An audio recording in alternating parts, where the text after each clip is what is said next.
guys have had an interesting day. Not really. Haven't done much. What have we done? You got a story for us today, Kellen? Of course. Seriously, I can't remember anything about this Then show. take it away. You know, there's nothing like being given a do-over, a fresh start, a clean slate, which is what today's Bible story is all about. It is a story about when Jesus was invited to have dinner at a home of a Pharisee named Simon. A Pharisee was an expert in God's law. They loved rules, which is great, but sometimes they thought that they were better than other people. But still, Simon invited Jesus, so Jesus went to dinner at Simon's house. Now, there was a woman in town who had lived a sinful life. She heard Jesus was close by, so she went to the house, found Jesus, and did something a little unusual. She started to clean Jesus' feet. Well, I'm pretty sure they did not have vacuum cleaners, but the woman did sit on the floor and clean Jesus' dirty, sandaled feet. And not with a bowl of water and a washcloth. She washed Jesus' feet with her own tears and dried them with her own hair. Yep, you heard me right, with her own hair. And before you wonder if this was a common practice back then, it was not. She also kissed Jesus' feet and poured perfume on them. She was truly honored to be in the presence of Jesus. On the other hand, Simon was not okay with what he saw happening in his house. He said to himself, if Jesus really were a prophet, he'd know the woman touching him was a sinner. So, Jesus told Simon a story about two different people who owed a man money. One owed the man 50 coins and one owed 500 coins. Neither person had enough money to pay the man back. So, the man let both people go without paying. So whether they owed 50 coins or 500 coins, they were off the hook. They were both forgiven.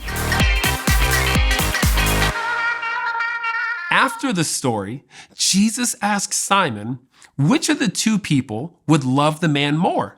The one who owed 50 coins or the one who owed 500? Simon replied, I suppose the one who owed the most money. Yup, good answer. Jesus turned to the woman who had washed his feet and said to Simon, do you see this woman?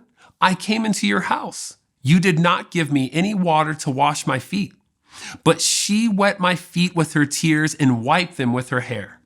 You did not give me a kiss, but this woman has not stopped kissing my feet since I came in. You did not put olive oil on my head, but she has poured this perfume on my feet. So I tell you this, her many sins have been forgiven. She has shown that she understands this by her great acts of love.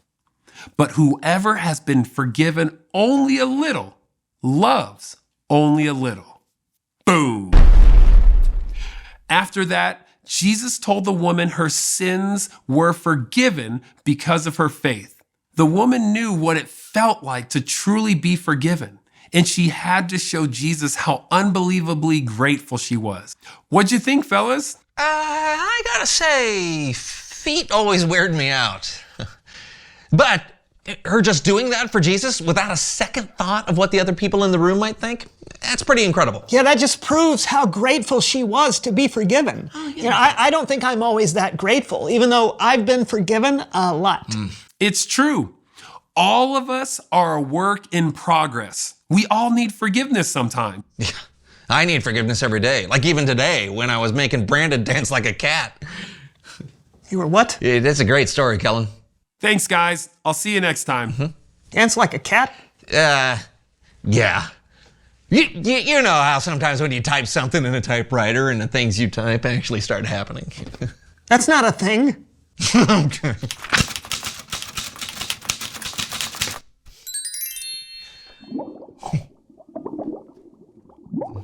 What? Reveal the question. Oh, hey, the question is, what does it feel like to be forgiven? Let's find out. Brandon, do you forgive me for having a little fun at your expense today? So weird. Yeah, I forgive you. It feels good. Totally. When you have something hanging over your head that you know you should ask forgiveness for, it really does weigh you down. And when that weight is lifted, it's an incredible feeling. Yeah, all of us should know what it feels like to be forgiven. When Jesus died on the cross, he paid the price for all of our sins. So be grateful for how loving and how forgiving God is. Yeah, and we'll see you next week for a brand new show. Let me see that thing. Uh-oh.